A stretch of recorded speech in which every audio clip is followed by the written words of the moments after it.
స్నేహితులారా, ఈ సమయాన్ని బట్టి దేవునికి వందనాలు తెలియజేస్తూ ఉన్నాను. ప్రేమపూర్వకముగా మిమ్మల్ని అందరినీ వాక్య ధ్యానంలోనికి ఆహ్వానిస్తూ ఉన్నాను. రానున్న ఆదివారము మనం పెంతెకోస్తు సండేగా జరిగించుకొనుచు ఉన్నాము. మరి ఈ పెంతెకోస్తు సండే కొరకు మనకివ్వబడినటువంటి అంశము పరిశుద్ధాత్మ రమ్ము మమ్మును విమోచింపుము. పరిశుద్ధాత్మ రమ్ము మమ్మును విమోచింపుము. స్నేహితులారా, మానవ జీవితము ఏ స్థాయిలో ఉన్నా, ఎంత గౌరవ మర్యాదలు, సుఖభోగములు, ఆస్తిపాస్తులు, సంపదలతో తులతూగేటటువంటిదిగా ఉండిన మానవ జీవితంలో సమస్యలకి, కష్టాలకి, కన్నీళ్ళకి, బంధకాలకి మానవ జీవితం అనేది అతీతమైనటువంటిది కాదు. ఏ మానవుని జీవితంలోనైనా సమస్యలు, బంధకాలు, పోరాటాలు, కన్నీళ్ళు, ఆపదలు ఇవన్నీ కలిగి ఉండడాన్ని మనము గమనించేటటువంటి వారంగా ఉంటాం. ఆధునిక కాలంలో మానవుడు ఈ ఉరుకు పరుగుల మధ్య ఒత్తిడిని అనుభవించేటటువంటి వాడుగా ఉన్నాడు. విపరీతమైనటువంటి టెన్షన్, విపరీతమైనటువంటి ఒత్తిడి, విపరీతమైనటువంటి భయము, చింతల మధ్య జీవిస్తూ ఉన్నాడు. అంటే ఉద్యోగానికి గ్యారంటీ లేదు, సంపాదనకి గ్యారంటీ లేదు, ఈఎంఐలు కట్టాలా, ఎన్నో ఈ టార్గెట్ ఓరియంటెడ్ జాబ్స్, వీటన్నిటి మధ్య విపరీతమైన ఒత్తిడి, మానసికమైనటువంటి వేదనను, నెమ్మది లేని జీవితాన్ని మానవుడు అనుభవించేటటువంటి వాడుగా ఉన్నాడు. చాలా మందిలో ఆర్థిక సమస్యలు కనబడతా ఉన్నవి. సరిపోయినంత శాలరీ లేకుండా కుటుంబ భారాన్ని మోస్తూ చాలని వేతనాలతో ఎన్నో కుటుంబాలు శ్రమను అనుభవిస్తున్నటువంటి దినాలు. వింత వింత అనారోగ్యాలు మానవుణ్ణి ఇబ్బందుల పాలు చేస్తూ ఉన్నవి. మీరు చూడండి, ఈ మధ్యకాలంలో దేశమంతా కరోనా వ్యాధి మరలా ప్రబలుతున్నటువంటి వేళ ఏ రీతిగా ఎదుర్కోవాలి అనే దీనితో పాటు ఒక్కొక్క మనిషి ఒక్కొక్క రకమైన అనారోగ్యంతో జీవితం యొక్క మాధుర్యాన్ని కోల్పోయి ఆ నొప్పితోనే, ఆ అనారోగ్యము, ఆయాసముతోనే తన జీవితాన్ని గడిపేటటువంటి వాడుగా, ఇన్ని సమస్యల మధ్య కుటుంబమైనా బాగుందా అని అంటే కుటుంబంలో కూడా విపరీతమైన సమస్యలు, అనుమానములు, ఒకరి మాట ఒకరు విననటువంటి పరిస్థితి, కలిసి ఐక్యతతో జీవించలేని పరిస్థితి. ఇలాంటి పరిస్థితులు మాత్రమే కాదండి, బయటి ప్రపంచంలో అశాంతి, అసమాధానము, దాడులు, కులం పేర, మతం పేర హింస, అవమానాలు, తృణీకరించడము, పేదరికము, ఇవన్నీ సమస్యల మధ్య మానవుడు జీవించేటటువంటి వాడుగా ఉన్నాడు. ఏ సమాజంలో తాను జీవిస్తూ ఉన్నాడో ఆ సమాజంలో పక్షపాతం కనబడతా ఉంది. అన్యాయము, అవినీతి, అక్రమము, బలమున్నటువంటి వాందే రాజ్యము, నోరున్నటువంటి వాందే రాజ్యము, ధనమున్నటువంటి వాందే రాజ్యము అన్న రికమెండేషన్స్ ఉన్నటువంటి వాందే రాజ్యము అన్న రీతిగా సామాన్యుడు జీవించడంలో చతకిలబడి నలిగిపోయేటటువంటి వాడుగా ఉంటూ ఉన్నాడు. దేశాల మధ్య యుద్ధ వాతావరణము, సరిహద్దులకి సంబంధించినటువంటి తగాదాలు, డ్రగ్స్, మత్తు, ఆడపిల్లల మీద హింస, యువతను తప్పు మార్గంలో యువత ప్రయాణించడము, ఇవన్నీ కూడా మానవాళిని కలవరపెడుతున్నటువంటి సందర్భాలు. మరి మానవుడు ఏడుస్తూ ఉన్నాడు, బంధకాల మధ్య నలిగిపోతూ ఉన్నాడు, శాంతికి దూరమైనాడు, సమాధానానికి దూరమైనాడు, జీవిత మాధుర్యాన్ని కోల్పోయి చతకిలబడిన పరిస్థితులలో ఉండగా, ఇలాంటి బాధపడుతూ ఉన్న, కన్నీరు విడుస్తూ ఉన్న, శ్రమలలో ఉన్న మానవాళి పట్ల దేవుని యొక్క సంకల్పము ఏమై ఉన్నది? దేవుని యొక్క ఆలోచన ఏమై ఉన్నది అని మనము గమనించగలిగితే స్నేహితులారా, ఏ మానవుడు బాధింపబడడం కానీ, హింసింపబడడం కానీ, నలిగిపోవడం కానీ, ఒత్తిడిలో ఉండడం కానీ, అన్యాయాలకి అక్రమాలకి లోను కావడం కానీ, పేదరికంలో మ్రగ్గిపోవడం కానీ, ఆకలి దప్పికల మధ్య కొరతల మధ్య బ్రతకడం కానీ దేవుడికి ఇష్టం లేదండి. దేవుడు మానవుణ్ణి స్వేచ్ఛగా చూడాలనుకుంటున్నాడు, సంతోషంగా చూడాలనుకుంటున్నాడు. మానవ జీవితములో మాధుర్యాన్ని, సంతోషాన్ని, శాంతిని అనుభవించుచు మానవుడు జీవించాలి అనే సంకల్పము దేవుడు కలిగినటువంటి వాడుగా ఉన్నాడు. అందుకే ఈరోజు మనకి అంశం ఇవ్వబడిందండి, పరిశుద్ధాత్మ రమ్ము మమ్మును విమోచింపుము అని. లేఖనముల యందు రక్షణ చరిత్రను మనం గమనించినట్లయితే, ఆనాటి ఐగుప్తు దేశంలో బానిసలుగా జీవిస్తూ ఉన్న ఇశ్రాయేలు జనాంగ పక్షమున ఆయన పోరాడి వారిని విమోచించడం మాత్రమే కాదండి, ఈరోజు నీ జీవితంలో, నా జీవితంలో ఉన్న సమస్యల నుండి, బంధకాల నుండి కూడా దేవుడు మనల్ని విమోచించాలని ఆశ కలిగినటువంటి దేవుడుగా ఉన్నాడు. పాత నిబంధన కాలంలో ప్రజలు ఆయా బంధకముల మధ్య, ప్రజలు ఆయా సమస్యల మధ్య, ప్రజలు ఆయా కొరతల మధ్య నలిగిపోతూ ఉన్న సందర్భంలో తన సేవకులను ఆయన పరిశుద్ధాత్మతో నింపి వారిని బలపరిచి, వారికి తలాంతులనిచ్చి, నేర్పరితనాన్నిచ్చి, ఇవన్నీ కూడా పరిశుద్ధాత్మ దేవుని వలన వారు పొందినటువంటివిగా ఉండినవి. మోషే గారు కానివ్వండి, సంసోన్ గారు కానివ్వండి, దావీదు గారు కానివ్వండి, దేవుని ప్రజలను అనేక ఇరుకులు, ఇబ్బందులలో నుండి, హింసలలో నుండి, ఆకలి దప్పికలలో నుండి, బంధకాలలో నుండి పరిశుద్ధాత్మ ప్రేరణతో, సహాయంతో వారు విడుదలలోనికి నడిపించినటువంటి వారుగా ఉండినారు. మరి ఇర్మియా, యెహెజ్కేలు లాంటి ప్రవక్తలు, యెషయా లాంటి ప్రవక్తలు మరి పరిశుద్ధాత్మ ప్రేరణతో వారిని ధైర్యపరిచినటువంటి వారుగా, ఆదరించినటువంటి వారుగా, ఉన్నతమైన భవిష్యత్తు కొరకు పరిశుద్ధాత్మ దేవుని సహాయంతో వారిని సిద్ధపరిచినటువంటి వారుగా ఉన్నారు. స్నేహితులారా, పాత నిబంధన యందు పరిశుద్ధాత్మ దేవుడు విడుదల యొక్క పరిచర్యను, విమోచనను, మానవ జీవితానికి కష్టాన్ని, నష్టాన్ని, శ్రమను కలుగజేస్తూ ఉన్న శక్తుల నుండి, వ్యక్తుల నుండి, కొరతలు, ఆపదలు, భయములు, అనారోగ్యముల నుండి వారిని ఈ రీతిగా విడిపించినాడనే సత్యాన్ని మనము గ్రహించగలుగుతూ ఉన్నాం. నూతన నిబంధనకు వచ్చేసరికి యేసు ప్రభుల వారు శిలువ మరణానికి అప్పగింపబడుతూ ఉన్న సందర్భంలో ఆయనను వెంబడించినటువంటి శిష్యులందరి హృదయములు దుఃఖముతో నింపబడినవి. అయ్యో, ప్రభువు శిలువ మరణానికి అప్పగింపబడుతూ ఉన్నాడు, మేము ఒంటరి వారం అయిపోయినాము, మా దిక్కెవరు, మా భవిష్యత్తు ఏంటి, మేము ఏమైపోతాము అనే కలవరంతో, చింతతో వారి జీవితాలు మునిగిపోయినటువంటివిగా ఉండినవి. అలాగుననే స్నేహితులారా, యేసు ప్రభుల వారు శిలువ మరణానికి అప్పగింపబడిన సందర్భంలో ప్రభుల వారినే యూదులు లేక అధిపతులు, అధికారులు ఆయననే శిలువ మరణానికి అప్పగించినారు. సామాన్యమైనటువంటి మమ్ములను విడిచిపెడతారా, మమ్మల్ని హింసించకుండా ఉంటారా, చెరసాలలో వేయకుండా ఉంటారా, హత్య చేయకుండా ఉంటారా అనే భయము వారిని కలవర పెట్టినటువంటిదిగా ఉంది. ప్రభుల వారి మరణము తర్వాత వారు చెదిరిపోయినటువంటి వారుగా, భయపడి గృహములలో తమను తాము నిర్బంధించుకున్నటువంటి వారుగా ఉన్నారు.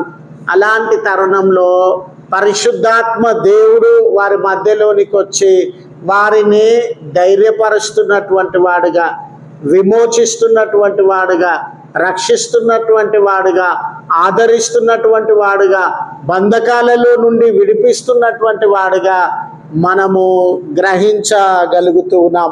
అందుకే పరిశుద్ధాత్మ దేవుని కార్యమును, ఆయన విమోచనను ఉద్దేశించి కొరింథీయులకు రాసిన 2వ పత్రిక 3వ అధ్యాయం 17వ వచనంలో ఆయన మరి ఆత్మ స్వచ్ఛమైనటువంటి స్వేచ్ఛను అనుగ్రహిస్తూ ఉంది. మానవ జీవితంలో ఆ మానవుడు కృంగిపోతూ ఉండగా, బంధకాల మధ్య అనారోగ్యము, శ్రమలు, ఆర్థిక ఇబ్బందులు, కలవరములు, నెమ్మది లేని స్థితిని అనుభవిస్తూ ఉండగా పరిశుద్ధాత్మ దేవుడే వారిని విడిపించేటటువంటి వాడు అనే సత్యము మనకు గుర్తు చేయబడతా ఉంది.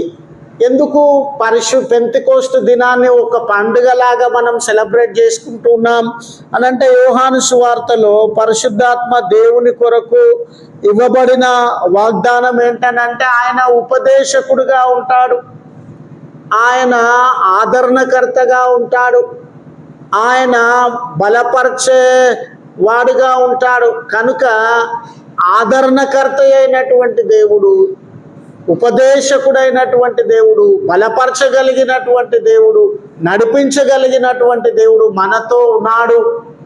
ఆయన మనతో సహవాసం కలిగిన వాడు, ఆయన మనతో కలిసి జీవించగలిగినటువంటి వాడు అన్న ఆ సంతోషంతో ఈ దినాన్ని మనం ఒక పండుగలాగా జరిగించుకునేటటువంటి వారంగా ఉన్నాం. పెంతెకోస్తు పండుగ యూదా జనాంగము కూడా ఆ దినాలలో ఆచరించినట్లుగా మనము గమనిస్తాం. వారు పస్కా పండుగ తర్వాత 50 దినాలకి, మనమేమో ఈస్టర్ తర్వాత 50 దినాలకి. ఈ పెంటె అనే మాటకి ఉన్న అర్థం ఏంటనంటే 50 అని. మరి ఈస్టర్ తర్వాత 50వ దినాన పరిశుద్ధాత్మ దేవుడు అనుగ్రహింపబడినాడన్న సంతోషంతో మనం ఈ పెంతెకోస్తు పండుగను ఆచరిస్తే, యూదులు మరి పస్కా పండుగ తర్వాత 70 దినాలకి వారు ధర్మశాస్త్రాన్ని పొంది ఉన్నారని, ఈ లోక సంబంధమైన జీవితంలో నుండి, పాపములో నుండి, అర్థంగానే అయోమయ పరిస్థితులలో నుండి ఏం మాట్లాడాలి, ఏది రీతిగా బ్రతకాలి, ఏది మంచి ఏది చెడు అనే అయోమయంలో నుండి ధర్మశాస్త్రము మమ్మల్ని విమోచించి ఒక నిబద్ధత కలిగిన జీవితాన్ని మాకు అనుగ్రహించింది అని వారు సంతోషంతో ఈ పెంతెకోస్తు పండుగను ఆచరించేవారు.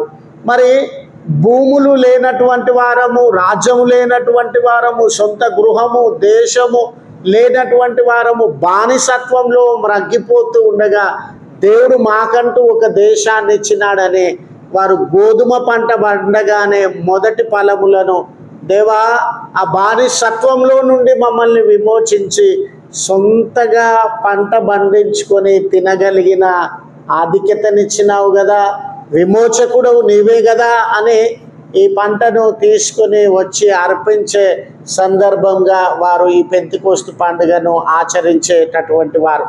కాబట్టి ఈ దినం మనం చదువుకున్నటువంటి లేఖన భాగములను సైతము గమనించినప్పుడు, యెషయా గ్రంథము 61వ అధ్యాయము మొదటి 11 వచనముల యందు ఈ చోట పరిశుద్ధాత్మ దేవుడు మనలను బంధకములలో నుండి విమోచించేటటువంటి వాడని.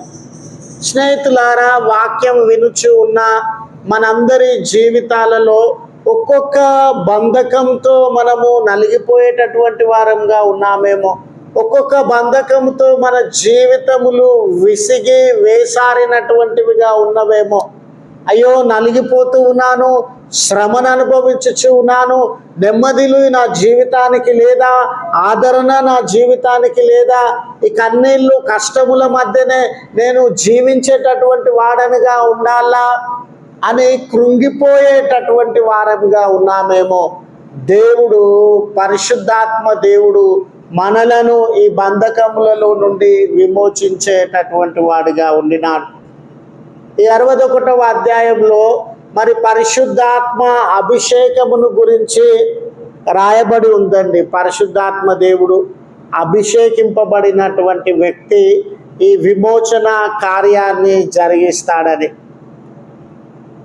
పరిశుద్ధాత్మ దేవుడు ఒక వ్యక్తిని అభిషేకించి అతనిని దృఢపరిచి బలపరిచి తలాంతులు ఇచ్చి అతని శక్తి సామర్థ్యములతో అతన్ని నింపి ఈ విమోచన పరిచర్య కొరకు అతనిని ముందుకు నడిపించేటటువంటి వాడుగా ఉన్నాడు.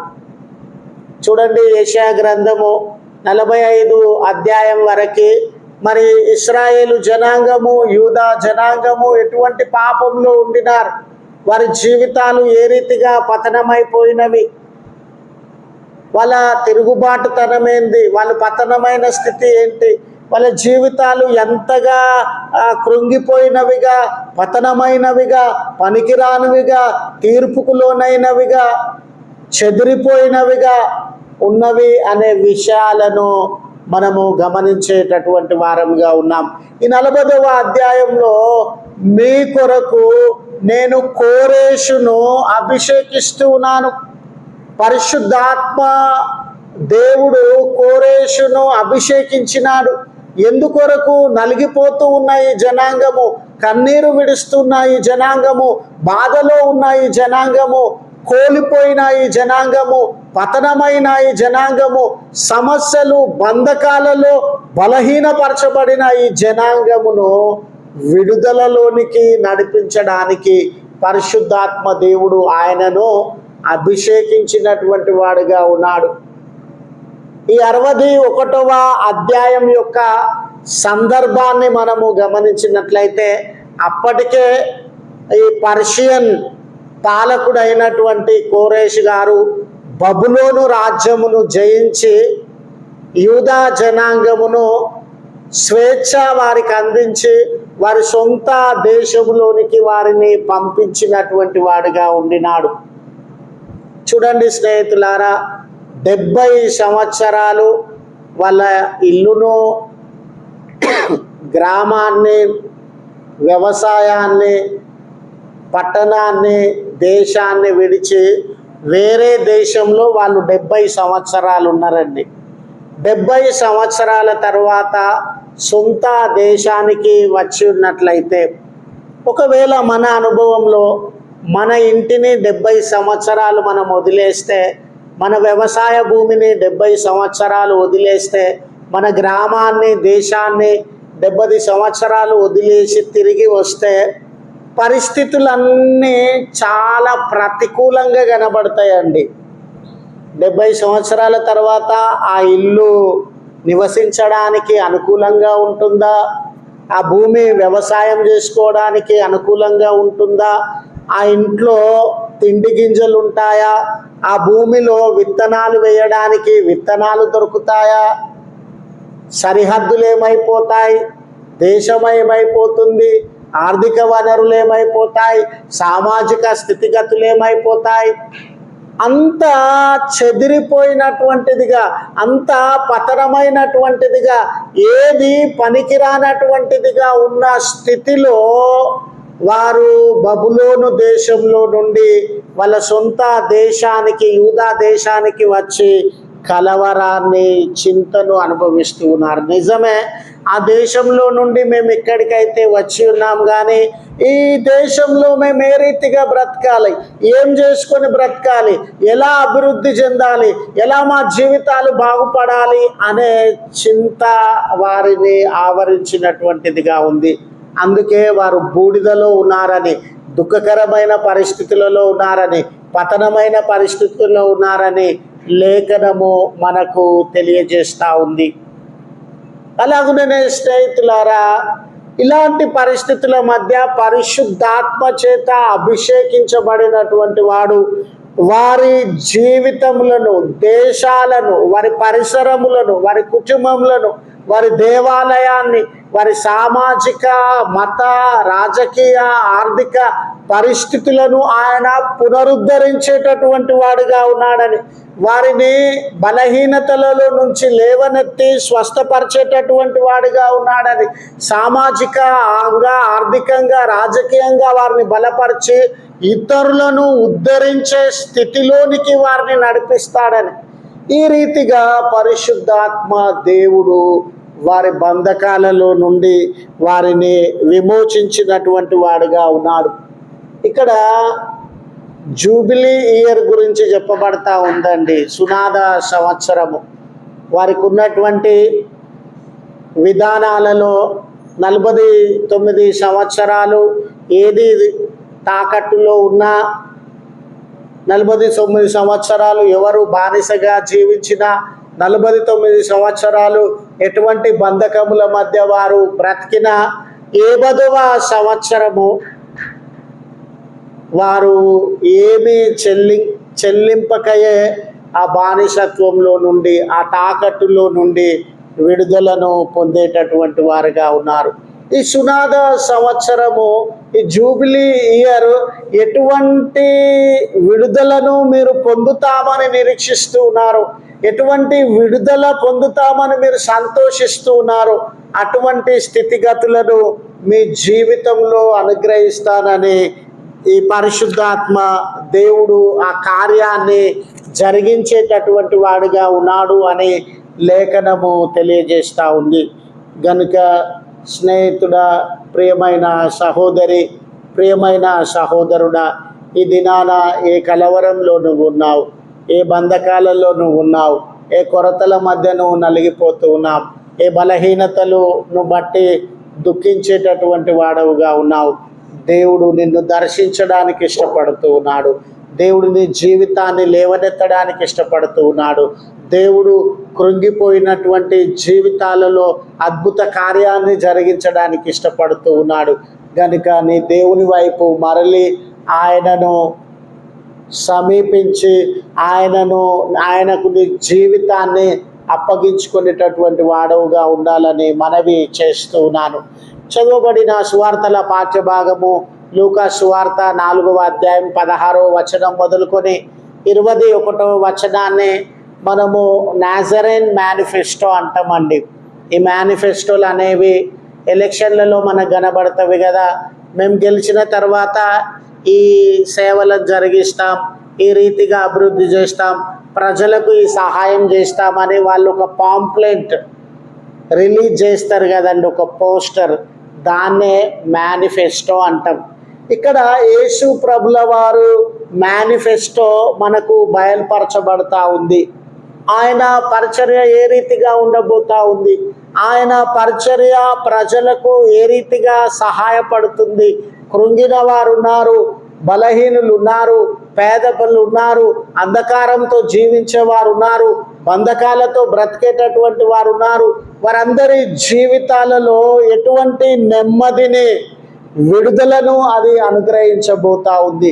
వీటన్నిటితో పాటు ఆయన పలికినటువంటి మాటను మనం గమనిస్తే, మనుష్య కుమారుడు పరిచారము చేయించుకొనుటకు రాలేదు కానీ పరిచారము చేయుటకు అనేకులకు ప్రతిగా క్రయధనముగా తన ప్రాణాన్ని సమర్పించడానికి. చూడండి స్నేహితులారా, ఇవన్నీ పేదలకు సువర్తమానము, నలిగిపోయినటువంటి వారికి, బంధకాలలో ఉన్నటువంటి వారికి విడుదల, గుడ్డి వారికి చూపు, హితవత్సరము, ఇవన్నీ పరిచర్యలతో పాటు మానవ జీవితమును పాపములో నుండి విమోచించుటకు ఆయన వచ్చి ఉన్నాడని.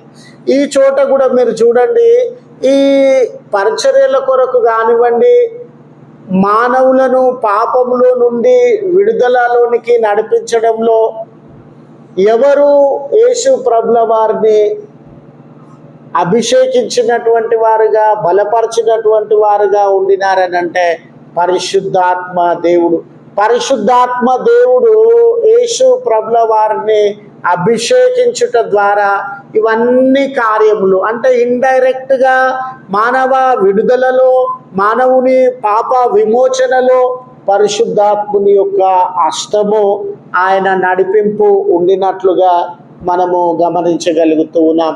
స్నేహితులారా, పాపము ఎంత తీయగా ఉండినా, పాపము ఎంత సంతోషాన్ని కలిగించిన, పాపము ఎంత మంచి విజయాలను అందించిన, పాపము ఎంత గొప్ప లాభాలను మన జీవితంలోనికి తీసుకొని వచ్చిన, పాపము ఎంతమంది స్నేహితులను సంపాదించుకోవడానికి, పాపము ఈ లోకంలో ఎన్ని సుఖభోగములను అనుభవించడానికి మనకు మార్గంగా కనబడిన ఆ పాపము సహకరించినటువంటిదిగా ఉండిన పాపం అనేది భయంకరమైనది స్నేహితులారా.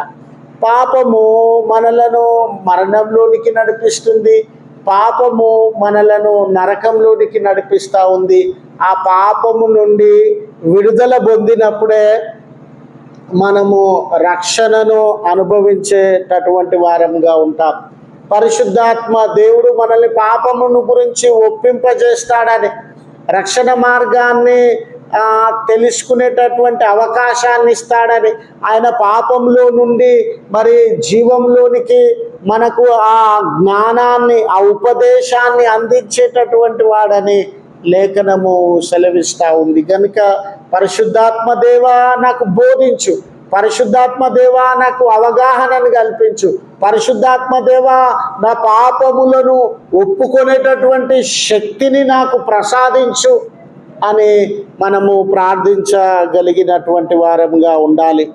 ఈరోజు స్నేహితులారా, మనలో చాలామంది బలహీనులుగా మారిపోవడానికి, మనలో చాలామంది బాధింపబడడానికి, మనలో చాలామంది జీవితంలో మాధుర్యాన్ని కోల్పోయి కష్టాలను నష్టాలు అనుభవించడానికి పాపము కారణము కాదంటారా?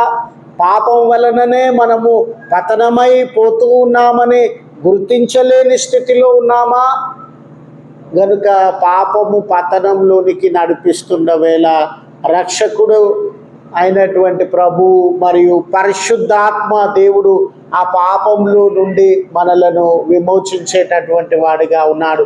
పరిశుద్ధాత్మ దేవుని వలన బలపరచబడినటువంటి, పరిశుద్ధాత్మ దేవుని వలన నడిపించబడినటువంటి యేసు ప్రభుల వారు ఈ లేఖన భాగంలో గుడ్డి వారికి ఆయన చూపును అనుగ్రహిస్తానని, ఇక్కడ శరీర సంబంధమైనటువంటి గుడ్డితనమే కాదండి,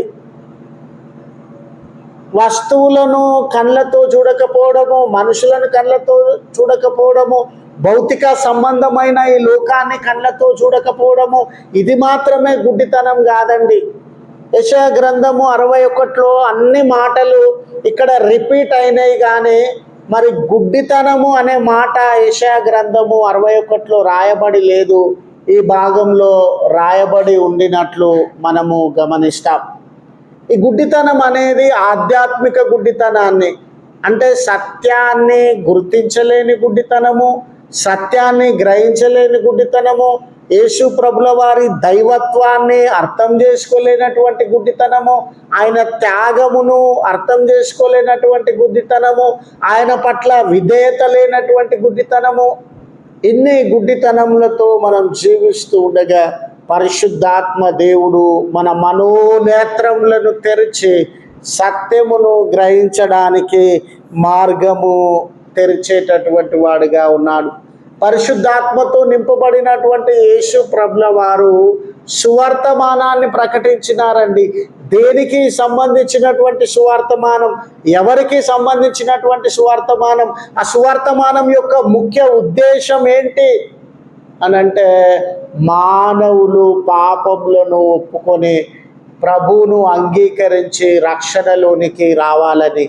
కాబట్టి పరిశుద్ధాత్మ దేవుడు మనలను పాపము నుండి రక్షణలోనికి నడిపించేటటువంటి వాడుగా ఉన్నాడు. ఈ దినం మనం చదువుకున్నటువంటి పత్రికల పాఠ్య భాగము అపోస్తుల కార్యములు 2వ అధ్యాయము మొదటి 13 వచనాలను గమనించినట్లయితే, విద్వేషములను దూరపరచడం. ఈరోజు సమాజంని మీరు చూడండి, కులం పేర ఒకరి మీద ఒకరికి విద్వేషం, మతం పేర ఒకరి మీద ఒకరికి విద్వేషం, భాష పేర, ప్రాంతం పేర, ధనిక పేద, జాతి, స్త్రీ పురుష, ఇలా ఎన్నో విద్వేషముల మధ్య మానవాళి నలిగిపోతూ ఉన్నటువంటి సందర్భం, మానవాళి మీద దాడులు జరుగుతున్నటువంటి సందర్భం, యుద్ధాలు జరుగుతున్నటువంటి సందర్భం, రక్తపాతం జరుగుతున్నటువంటి సందర్భం, ఒకరికి కీడు చేయాలని మరొకరు అంటే ఒకరికి ఒకరు సహకరించుకునే గుణం దూరమైందండి. ఒకరిని ఒకరు ప్రోత్సహించుకునే గుణం దూరమైందండి. దానికి భిన్నంగా ఒకరికి ఒకరు కీడు చేసుకునేటటువంటి మనస్తత్వము ప్రజలలో అభివృద్ధి చెందినటువంటి సందర్భం. సంఘాలను చూడండి, ఒక గుంపు అంటే ఒక గుంపుకు విద్వేషం, ఒక గుంపును ఏ రీతిగా నష్టం కలుగజేయాలా, బాధ కలుగజేయాలా, వాళ్ళ కుటుంబానికి ఇబ్బందులు కలుగజేయాలా, ఆ వ్యక్తిని ఏ రీతిగా కూలద్రోయాలా, ఆ వ్యక్తిని ఏ రీతిగా కష్టపెట్టాలా, ఇవన్నీ మన సంఘాలలో ఒక వ్యక్తి మరొక వ్యక్తి పట్ల, ఒక గుంపు వారు మరొక గుంపు పట్ల ద్వేషమును నింపుకొని విద్వేషాలతో బ్రతుకుతున్నటువంటి సందర్భం. పెంతెకోస్తు దినాన పరిశుద్ధాత్మ దేవుడు అనుగ్రహింపబడి చరిత్రలో జరిగినటువంటి గొప్ప కార్యం ఏంటనంటే క్రైస్తవ సంఘ స్థాపన. స్నేహితులారా, ఈ మేడ గదిలో ఆయా భాషలకి సంబంధించిన వారు, ప్రాంతాలకి సంబంధించిన వారు, జాతులకి సంబంధించినటువంటి వారు ఒక చోట కూడి ప్రార్థిస్తూ ఉన్నటువంటి వారుగా మనము గమనించగలం. వారిలో విభేదాలు ఉండొచ్చు. అంటే ఈ భాష వేరే, ఆ భాష వేరే, ఈ ప్రాంతం వేరే, ఆ ప్రాంతం వేరే, ఈ మనిషి వేరే, ఆ మనిషి వేరే, రంగు, రూపు, ఆలోచన, పరిస్థితులు వేరువేరుగా వారు జీవిస్తున్నటువంటి సందర్భం. వారందరూ 120 మంది ఉన్నారండి. వారందరూ ఒకే గదిలో ఉన్నారండి. మరి యేసు ప్రభుల వారు జీవించినటువంటి కాలంలో ఆ ప్రాంతం 3 భాగాలుగా యూదయ, గలిలయ, సమరయగా విభజింపబడినటువంటి సందర్భం. సమరయులంటే యూదులకి, యూదులంటే గలిలయులకి, ఈ రీతిగా విభేదాలతో జీవిస్తూ ఉన్నటువంటి సందర్భం. వాళ్ళ లాంగ్వేజ్ వేరే, వాళ్ళ ఆలోచన వేరే, వాళ్ళ బ్యాక్గ్రౌండ్ వేరే, వాళ్ళ జీవిత విధానాలు వేరే. అలాంటి పరిస్థితుల మధ్య ఈ చోట చేరినటువంటి ప్రజలందరూ కూడా అన్య భాషలలో మాట్లాడడం. చూడండి స్నేహితులారా, వాళ్ళ విద్వేషాలన్నీ తొలగిపోయి, వాళ్ళ మధ్య ఉన్న తారతమ్యాలన్నీ తొలగిపోయి, పరిశుద్ధాత్మ దేవుడు వారి మీద దిగి ఉన్నప్పుడు వాళ్ళు శక్తి నొందినటువంటి వారుగా, పరిశుద్ధాత్మ దేవుడు ఆవరింపబడిన తర్వాత ఒకే మనసు కలిగి, ఒకే ఆలోచన కలిగి, ఒకే ఉద్దేశాన్ని కలిగి జీవిస్తున్నటువంటి వారుగా. స్నేహితులారా, ఈరోజు నీ జీవితము ఇంకా కలహాలనే ప్రేమిస్తూ ఉంది, ఇంకా నీ జీవితము కీడునే ప్రేమిస్తూ ఉంది, ఎదుటి వ్యక్తిని నష్టపరచడానికే ఇష్టపడుతూ ఉన్నావు అని అంటే నీ జీవితంలో ఇంకా పరిశుద్ధాత్మ అనుభవము లేనటువంటి వ్యక్తిగా నీవు ఉండినట్లు మనము ఈ శిష్యులందరినీ ఐక్యపరిచి, ఆ వ్యక్తులందరినీ ఐక్యపరిచి ఒక సమాజంగా వారు జీవించగలిగిన శక్తి సామర్థ్యములను పరిశుద్ధాత్మ దేవుడు వారికి అనుగ్రహించినటువంటి వాడుగా ఉన్నాడు. మీరు ప్రార్థించండి. ఈరోజు మన మధ్య ఉన్న విద్వేషాలు, ఈరోజు మన మధ్య ఉన్న తారతమ్యములను పరిశుద్ధాత్మ దేవుడు దూరపరిచి ఒక సమాజంగా, ఒక కుటుంబంగా మనల్ని స్థిరపరచడానికి ఇష్టపడుతున్నటువంటి వాడుగా ఉన్నాడు అని గుర్తు చేస్తూ ఉన్నాను. మరొక మనవి, పరిశుద్ధాత్మ అనగానే ఈ చర్చిని వదిలేసి వేరే చర్చికి వెళ్తే మేము పరిశుద్ధాత్మ పొందుతాము అనే అబద్ధపు ఆలోచనలతో మనము ఉండినాం. ఈ పాస్టర్ గారు కాదండి, వేరే పాస్టర్ గారు ప్రార్థన చేస్తే పరిశుద్ధాత్మ దేవుడు దిగి వస్తాడు అనే భ్రమలో బ్రతుకుతూ ఉన్నాం. ఈ చర్చికి వెళ్తేనే పరిశుద్ధాత్మ దేవుడు నువ్వు పొందుకుంటావని రాయబడి లేదండి. ఫలాని సేవకుడు ప్రార్థన చేస్తేనే పరిశుద్ధాత్మ దేవుడిని పొందుకుంటావని బైబిల్ గ్రంథంలో రాయబడి లేదండి.